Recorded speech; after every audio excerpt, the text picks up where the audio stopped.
போட்டு ஆசையத்தான் அலைய விட்டு அப்படியே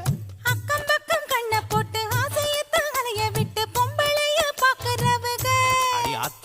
மீச மேல கைய போட்டு ரோசமாக முறுக்கிக்கிட்டு ஆம்பளைன்னு பேசலாகுமா அடி பேச்சு எம்மா சபல புத்தி விட்டு போகுமா பழிய மட்டும் எங்க மேல போடலாகுமா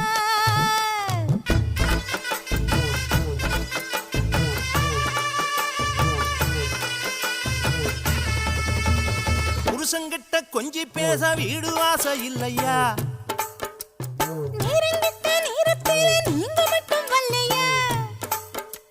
அட வெட்டி பேச்சு பேச வேணாம் பொழுது சாயுதில்லையா ராத்திரிக்கு கிட்ட வந்த அப்பத்தில்லை இல்லையா மேல வெட்டி செய்யலன்னா பயிறு பச்சை விளையலன்னா சொத்து சோகம் வந்து சேருமா அட நாச்சி முத்து மத்ததெல்லாம் ஓடி